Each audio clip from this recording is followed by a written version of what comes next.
우리가 이제 단어의 중요성을 좀 알았죠. 어휘력이 확실히 중요하구나 알았으면은 이제는 어휘력을 응용을 해야죠. 읽을 때 단어의 의미를 최대한 살려서 읽는 연습을 해주셔야 돼요. 그쵸? 그래서 어휘력이 충만해지면 단어들이 너무 잘 읽히잖아. 그러니까 이제 문장 단위 공부가 가능해지거든요. 그래서 이제부터는 이제 어휘력에 대한 정의를 확인하는 데에 도움을 줍니다. 그래서 우리가 얘기하고자 싶은 거는 이 단어의 의미 살려 읽기가 굉장히 중요하다는 거고, 이거를 연습하는 게 지금 여기 밑에 있거든요. 보이시나요? 그래서 이거를 혼자서 한번 해보세요. 숙제로 내줄 테니까 풍속하다 이러면 뭐예요? 풍속에 관련되어 있는 그림이다 이렇게 얘기할 수도 있고, 풍이라고 하는 단어가 풍습의 풍자인가? 뭐 이렇게 얘기할 수도 있고, 속이 그 속담할 때 그 속인가? 뭐 이렇게 관습적인 용어 말하는 건가? 뭐 이렇게 혼자서 떠올릴 수 있겠죠. 역사주의라고 하는 거 뭐예요? 무슨 주의가 나오면 이데올로기 같은 이념인가 보다 뭐 이렇게 얘기할 수도 있는 거고, 어떤 사상적 배경인가? 뭐 이렇게 혼자서 그런 생각들을 두루루루룩 적어보세요 한번.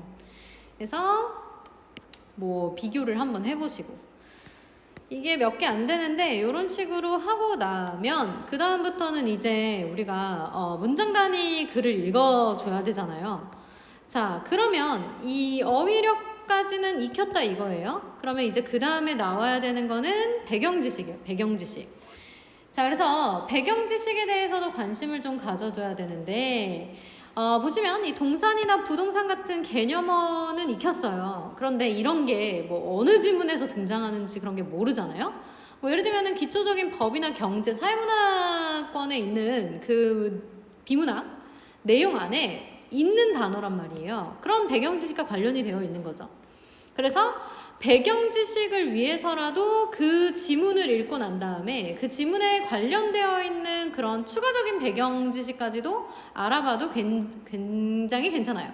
근데 지금은 사실 수험생활 초반부가 아니어가지고 그냥 최대한 지문 안에서 배경지식을 익혀주시는 게 좋겠습니다. 여러분이 그때 ISLM 모형인가? 그리고 ISPM 모형인가? 그거 했잖아요. PM이었나? MP였지, MP.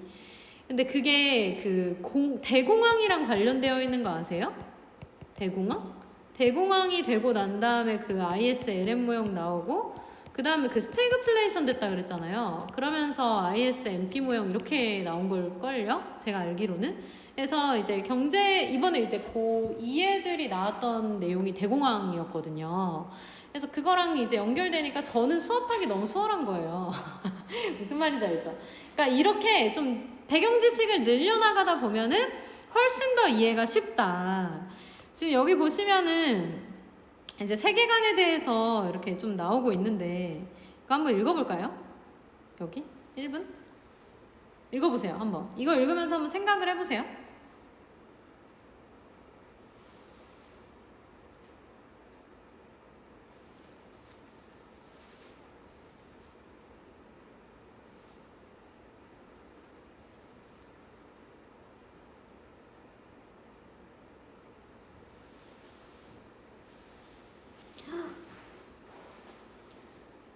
이 일과마상 때문에 너무나 고생을 하고 있어. 언니. 자, 다 읽었나요? 지금 보시면 그 세계관이 뭐라는 거예요, 여러분? 신념체계다. 바로 나와야 돼요. 그쵸? 앞에 있는 거 다 묶으셔야 되겠죠? 세계관은 신념체계죠. 근데 어디에 대한 신념체계래요? 뭐 세계의 존재, 본성, 가치, 이것들에 관한 신념체계인데, 결국 여러분의 세계관은 여러분이 가지고 있는 믿음체계라는 거예요. 이해 가셨죠? 근데 이게 증거가 되고 있는 세계관이 우리 사고와 행동의 토대가 되잖아요. 그래서 우린 최대한 정합성의 근거를 갖추도록 노력을 해야 한다. 그래서 모순되거나 일관되지 못한 신념은 우리의 사고와 행동을 혼란시킬 것이기 때문에 우리가 어떤 세계관을 가지고 있는지에 대한 관심, 그리고 검토, 이런 게 중요하다는 거예요. 근데 갑자기 이제 중략되고 난 다음에 나왔는데, 최근까지도 새로운 형태의 반실제론이 제기되어서 활발한 논의가 진행 중이다. 자, 반실제론이라는 게 제기됐다는 건 실제론에 대해서 반하는 걸 텐데 라는 생각을 해주셨어야 되죠.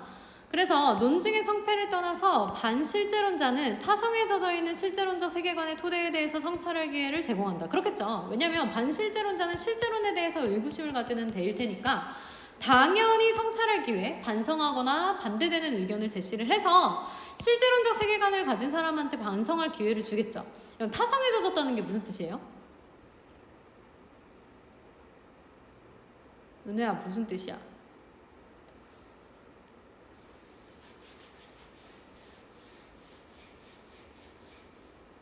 뭐야? 왜 말을 안 해? 아, 진짜? 타성에 젖은 거 뭐예요? 오! 거기까지? 어? 다른 것에 가진? 아, 다른 사상을 가졌다. 아니, 이거 타성에 젖었다는 거는 다른 것에 의해서 내 행동이 이제 좌지우지 되는 거 있잖아요. 그러니까 한마디로 말해서 너무 익숙해져 버린 걸 타성에 젖었다라고 해요. 그러니까 익숙되거나 반복되는 일상. 예를 들면 회사를 가요. 그럼 나는 일을 하는 게 내가 자성에 의한 거예요? 타성에 의한 거예요? 타성에 의한 거죠. 다른 사람에 의한 거죠. 무슨 말인지 알겠어요? 그럼 타성에 젖어버렸다는 거는 이미 내가 뭔가 주체적으로 한다기보다도 익숙해져 있는 공간 속에 영향을 받아서 그냥 젖어버린 거예요. 이해가셨죠? 그래서 그런 세계관의 토대에 대해서 성찰할 기회를 제공하고, 또한 세계에 대해서 도전과 응전의 반복은 그 자체로 인간 지성이 상호 소통하면서 발전해가는 과정을 보여준다, 이렇게 얘기를 하고 있어요. 그래서 뭐 실제론이랑 반실제론이라고 하는 테마가 나왔으니까, 그 띠이 나왔으니까 거기에 대해서 더 살펴보는 거죠. 오케이? 보시면 새로운 형태의 반실제론은 그러면 도구주의, 실증주의, 구성적인 경험주의 이런 것이랑 관련이 되어 있다고 나오고 있죠. 그럼 실제론이라고 하는 게 오히려 경험주의적인 게 아니면 형이상학적인 걸 수도 있겠다, 이런 생각해도 되는 거예요. 무슨 말인지 알겠죠? 그래서 어쨌든 이 교재는 배경지식이라는 것도 굉장히 중요하고, 두 가지를 강조해요. 이 교재는 어휘력, 그 다음에 배경지식. 처음에는 이해 가셨죠? 그거를 생각을 해주시면 될 것 같고, 이제 어휘력도 중요하고 배경지식도 중요하다는 거 알겠죠? 생각하는 습관, 어휘의 중요성, 그리고 플러스 배경지식. 자, 이제 독서를 문장 단위로서 생각을 한번 해보도록 하겠습니다. 뒤로 넘어서 236쪽인데 여기는 좀 빨리 얘기할게요.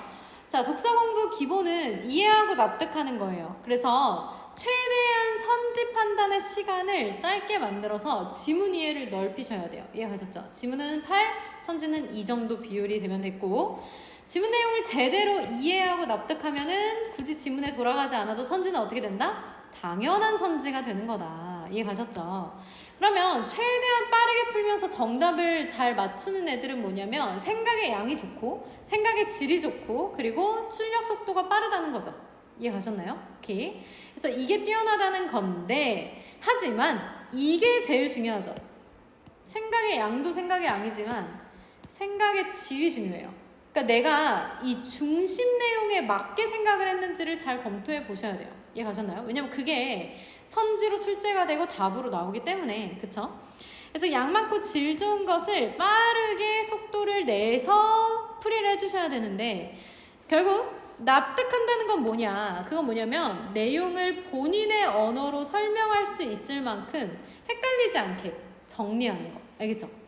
그 납득한다는 것이 먼저 되고 이 내용이 일종의 나한테는 상식처럼 느껴지도록 정리하는 거예요.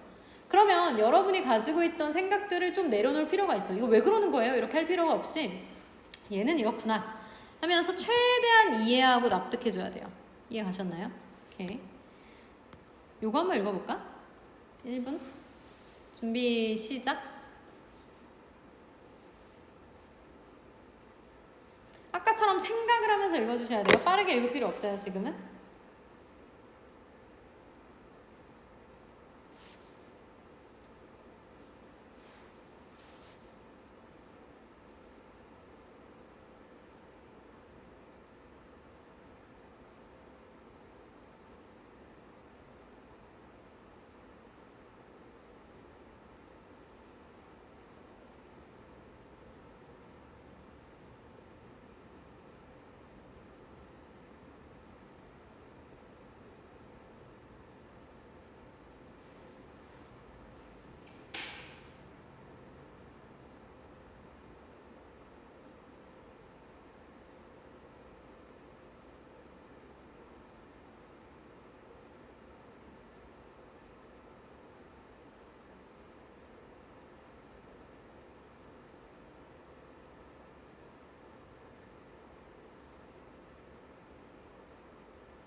다 읽었어요?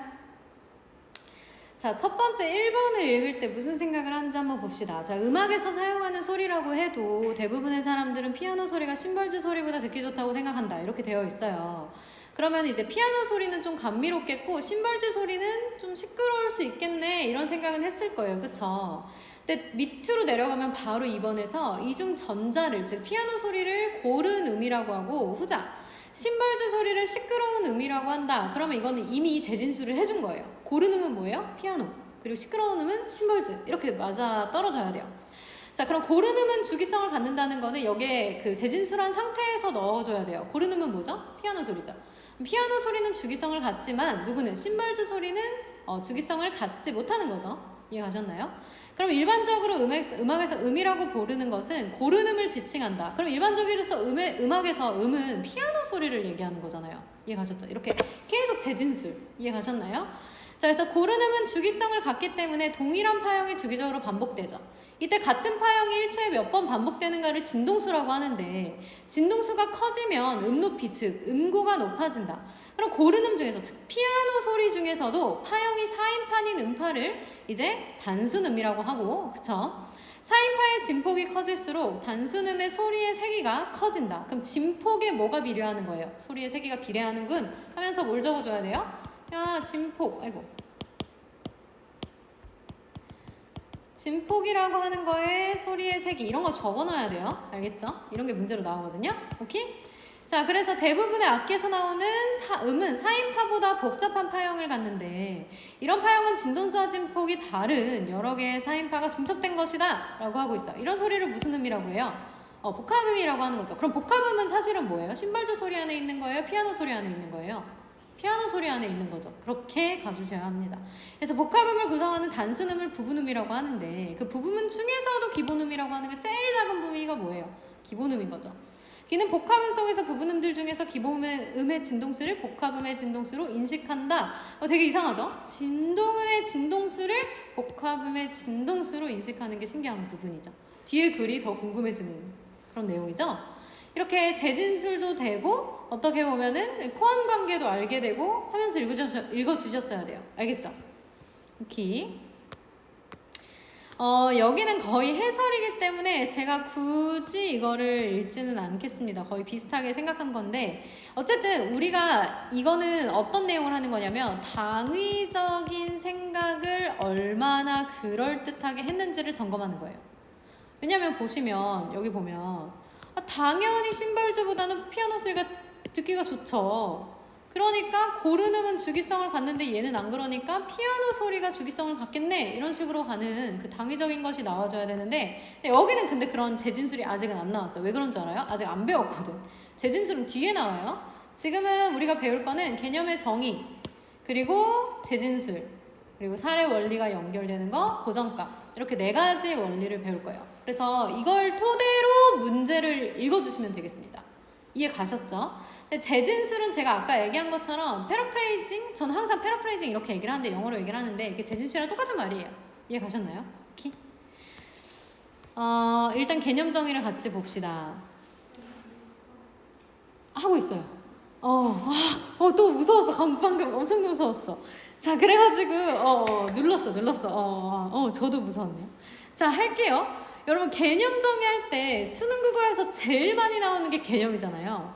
지문 내에 서술된 내용으로만 문제의 답이 도출이 되죠. 그러면 우리가 기초 지식 제외하고 이 해당 지문에 사용되는 개념은 모두 서술되어 있다는 걸 알고 있어야 돼요. 그래서 정의를 일단 정확하게 파악을 해내야 되는 게 특징이죠. 이해하셨나요? 그래서 나아가서 그 뒤에 생각의 전개 파트에서 강조할 내용인 그 화제를 정확하게 인식하고 이해하기 위해서는 그러한 화제를 구성하는 개념들을 정확하게 정리할 필요가 있어요. 결국 하나의 화제는 여러 가지 개념들의 관계를 바탕으로 해서 도출이 되는 거예요. 하나의 화제는 개념들을 바탕으로 도출된다. 다른 독해 태도를 올바르게 정립을 하더라도 지문에 정의된 개념들을 올바로 파악하지를 못하면 독해는 뭐가 없는 거예요. 알맹이가 없는 껍질이 되기 때문에 일단 2가지를 하는데 이거 중요해요. 밑줄 좀 그어주세요. 일반적 정의, 수식된 정의. 일반적 정의는 여러분이 아는 거예요. 예를 들면은 A는 뭐뭐뭐뭐뭐뭐 하는 A-이다 이런 식으로 나오는 거 있잖아요. 뭔 말인지 알겠죠? 이런 거라면 다른 것들은 어떻게 하냐면 이런 거죠. A-라고 하는 것이 앞에 있는 거죠. A-인 A는 이렇게 가는 거죠. 이해 가셨나요? 근데 여기 수식이 다 붙어 있어. 이미미미미미 하는 환상인 A는 뭔 말인지 알겠죠? 그래서 이게 요 방식이 이제 중요하죠, 사실은. 이렇게 하자면 in A. 자, 이렇게 되는 건데 이게 수식된 정의가 요즘 많이 나오는 추세죠. 수식된 정의도 정의라는 사실을 알고 있어야 돼요. 같이 보시면 일단 일반적 정의 말 그대로 이제 일반적으로 정의하는 방식은 이제 간단하죠. A는 B다 이렇게 나오는 건데 자, 개념은 정의이다 라는 식으로 나와요. 보면 텍스트는 특정한 의도를 가지고 소통을 목적으로 생성한 모든 인공물을 이루는 용어이다. 자, 여러분 그러면 텍스트는 뭐예요? 그냥 솔직히 용어인 거거든요. 맞죠? 맞잖아요. 근데 보면 특정한 의도를 가지고 생산한 모든 인공물을 이루는 용어죠. 이해하셨나요? 사실 모든 인공물을 이루는 용어다야까지 해도 상관없어요. 그리고 쇼윈도는 소비를 주는 공간 텍스트다 이렇게 나왔죠. 그럼 쇼윈도는 뭐예요? 텍스트는 텍스트인데 그럼 텍스트 안에 다 들어가야 돼요. 그 인공물 중에서도 공간 인공물인 거다 이렇게 생각해야 돼요. 그럼 공간 뭐라고 해야 돼요? 인공물 이렇게 돼야 되는 거죠. 패러프레이징 돼야 되니까. 왜냐하면 사실은 텍스트는 인공물을 이루는 용어라고 했으니까 인공물까지도 밑줄 쳐주시는 게 맞아요. 사실은. 이해 가셨나요? 그러면 쇼윈도는 공간 텍스트다. 그럼 공간 인공물이다. 이렇게 봐야죠. 이해 가셨나요? 오케이. 자, 그래서 텍스트라는 개념 다음에 쇼윈도라는 개념을 의미를 해주고 있는데 먼저 텍스트 정의를 먼저 보면은 A는 B라는 점에 집중해서 문장을 읽어줘야 돼요. 이게 정의가 길어져서 만약에 파악이 힘들다 그러면은 주어하고 서술어에 초점을 맞춰가지고 독해를 하면 한결 쉬워지죠. 그 후에 관형어나 부사어 같은 것을 챙겨주면 돼요. 자, 텍스트는 뭐예요? 인공물을 나타내는 용어니까 텍스트는 인공물인데 어떤 인공물이에요? 특정 의도를 가지고 소통 목적으로 생산된 거구나. 그러면 텍스트는 특정 의도를 가지고 소통할 목적으로 생산한 인공물이네 하고 이해를 해요. 그러면은 인공물이 이해가면은 쇼윈도는 공간 텍스트잖아요. 그럼 뭐예요? 공간 인공물이겠죠. 무슨 말인지 이해하셨나요? 그래서 쇼윈도가 공간 텍스트라고 하는 거 보면 공간과 관련된 인공물이겠군. 요렇게 가주셔야 된다는 겁니다. 이해 가셨나요? 자, 그러면 쇼윈도라고 하는 게 공간과 관련된 거면 텍스트의 목적은 뭐냐면 소비행위라고 생각하면 되겠죠. 이해 갔죠? 그래서 공간 텍스트라는 식의 이 단어의 의미를 잘 살려서 독해를 해주시면 되는 것 같습니다. 이해 가셨나요?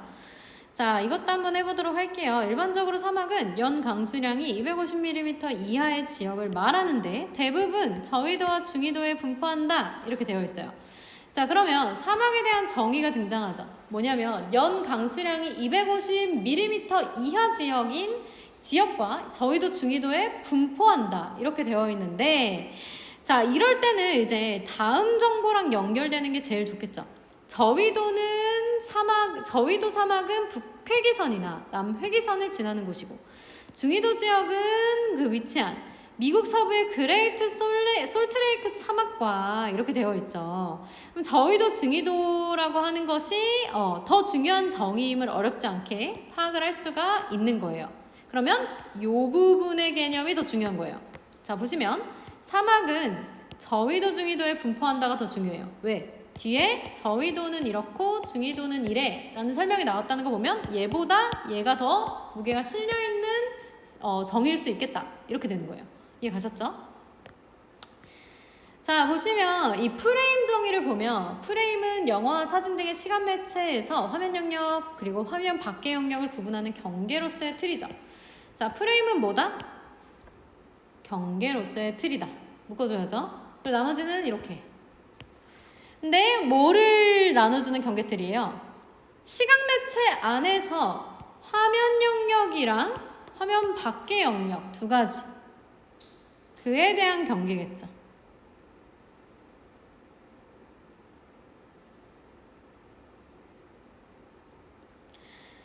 자, 근데 프레임 안에 또 프레임을 넣는 기법을 뭐라 그런대요? 이중 프레임이라고 하고 그 안에 있는 프레임을 2차 프레임이라고 한다는 거죠. 기법은 이중 프레이밍인데 안에 있는 프레임을 이름 뭐라 그래요? 2차 프레이밍. 그러면은 첫 번째 있는 거 1차인가? 뭐 이런 생각 할 수 있겠죠. 괜찮을까요? 자, 이번에는 프레임 정의가 있고 스스로 생각해보고 사고 과정을 비교를 해보면 프레임은 경계로서의 틀인데 어떤 경계지? 화면, 이 안의 화면과 밖을 구분하는 경계구나. 그게 프레임이네. 어렵지 않다. 그러니까 이중 프레이밍, 2차 프레이밍도 어때요? 경계 짓는 애들이니까 쉽겠죠. 이해 가셨나요? 이중, 2차들이 다 쉽겠죠. 이중은 특히 쉬워. 왠 줄 알아? 이중적으로 프레임이 있는 거니까. 2차는 뭐예요? 뭐 1차인지 2차인지 안에 있는 건지 밖에 있는 건지 순서대로 얘기하면 될 것 같고요. 자, 이제 보시면은 한번 보도록 할게요. 동영상 압축이 뭔지 봅시다. 동영상 압축은 데이터의 양을 줄이는 기술이네요. 맞나요? 근데 이 앞에 거를 이제 묶어야죠. 자, 필요한 정보만을 남겨서 데이터 양을 줄이는 거예요. 수백 분의 1까지도 줄일 수 있대요. 괜찮을까요? 자, 그래서 동영상 압축에서 화면 간 중복, 화소 간 중복, 통계적 중복 등을 이용한다 라고 얘기하면서 얘네들을 가지고 뭐 할 수 있는 거예요? 데이터 양을 줄일 수 있다는 거죠. 오케이? 자, 그럼 얘부터 나오겠죠. 1, 2, 3 봐봐. 1, 2, 3 나왔으면 항상 순서대로 1부터 맞아요? 그리고 2 그리고 뭐예요? 3 이렇게 나와야 되죠. 설명한다면 맞아요? 쉽죠? 그렇게 되면은 동영상 압축에서 화면 간 중복, 화소 간 중복, 통계적 중복 이렇게 되어 있어요. 여러분 그럼 동영상 압축이라는 게 뭐예요? 여러분 중복되는 거 줄이는 거잖아요. 맞죠? 그럼 화면 간에서 중복되는 거 줄여주고 화소 간에서 중복되는 거 줄여주고 통계적으로 중복되는 거 줄여주면 되겠죠. 누가 봐도. 이해 가지 않나요? 그래서 결국은 이 동영상 압축이라는 화제 중심으로 정보를 모아주셔야 돼요. 계속해서. 이해 가셨죠? 정보를 계속 모아주는 연습을 해주시면 되겠습니다. 자, 지금 보시면 요것도 한번 볼 텐데 가스 센서 한번 볼게요. 이것 좀 어려울 수 있을 것 같은데 자, 이 뒤에 있는 거랑 같이 해볼게요.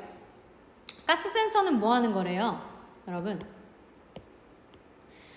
전기 신호 변환 장치죠. 가스 센서가 뭐라고요? 전기 신호 변환 장치. 그렇죠. 가스 감지에서 전기 신호로 바꾸는 건데 가스 센서 가운데 산화물 반도체 물질을 이용한 저항형 센서는 감지 속도가 빠르고 안정성이 높으며 휴대용 장치에 적용할 수 있도록 소형화가 용이하기 때문에 널리 사용될 수 있다. 이 뒤에 게 좀 어려울 수 있겠다. 자, 각종 가스 센서 가운데에서 얘를 이용한 무슨 센서예요? 저항형 센서. 자, 보세요. 가스 센서보다 더 좁혀 들어간 게 뭐예요? 저항형 센서죠. 저항형 센서도 뭘 할 수 있어요? 전기 신호로 바꿔줄 수 있다는 거예요. 개념 가지고 와야죠. 여기 개념 여기로도 넘어와야 돼요. 저항형 센서는 뭐 하는 애예요? 전기 신호로 변환해서 휴대장치에 적용해서 널리 사용되는 애죠. 이해 가셨나요? 그래서 한 가지를 생각하면은 센서, 가스 센서라고 하는 애는 뭐예요? 가스를 전기 신호로 바꿔주는 거란 말이에요. 그러면 이 저항형 센서도 어때요? 가스를 전기 신호로 바꿔주겠지 이 생각을 해야 된다는 거예요. 알겠죠? 자, 그리고 한 번 더 가보도록 할게요. 자, 간접 광고에서 효과를 거두기 위해 주류적 배치, 주변적 배치를 이용한다. 여러분 보시면 간접 광고는 광고 효과를 거두는 거구나 이렇게 생각해야 돼요. 자, 광고라고 하는 건 광고 효과를 내는 거예요. 근데 주류 배치하고 주변 배치가 있죠. 자, 주류 배치 먼저 나오면 그 뒤에 뭐 나온다 했어요? 주변 배치 나온다 했죠. 순서대로 나와요. 항상 좋은 글을 주니까. 자, 주류 배치 보면은 상품을 사용 착용하거나 대사를 통해서 상품을 언급하는 것이고 주변 배치는 뭐예요? 화면 속 배경을 통해서 상품을 노출하는 거죠. 맞아요? 그래서 여러분 대사로 언급하는 게 있고 노출해서 얻는 게 있으니까 우리는 어떻게 되겠어요? 주류적 배치에 더 주목하게 되겠죠. 1번에 이렇게 표시를 해주겠죠. 어떻게 보면 자, 또 간접 광고를 통해 배치되는 상품이 자연스럽게 활용이 되어서 프로그램의 맥락에 잘 부합하면 해당 상품에 대한 광고 효과가 커지는데 이거를 맥락 효과라고 한다라고 되어 있어요. 자, 간접 광고에서는 주류적 배치하고 이제 주변별 배치를 얘기하고 있는데요. 이거를 이제 이해를 하고 난 다음에 주류적 배치인 것도 이해하고 주변적 배치인 것을 이해를 하고 난 다음에 이런 배치를 활용하면 어떻게 되겠어요? 광고 효과가 커질 수 있게 되는 거를 맥락 효과라고 한다. 맥락이라는 건 주류, 주변이라는 걸 파악하는 효과를 얘기하는 거겠죠. 사실은 통틀어 주는 거죠. 어떻게 보면.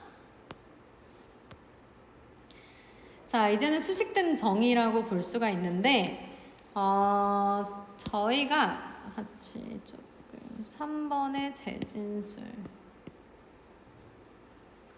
조금 오래 걸리긴 하네요. 잠깐 쉬었다 할게. 지금 2시에 어차피. 알겠죠? 잠깐 쉬었다.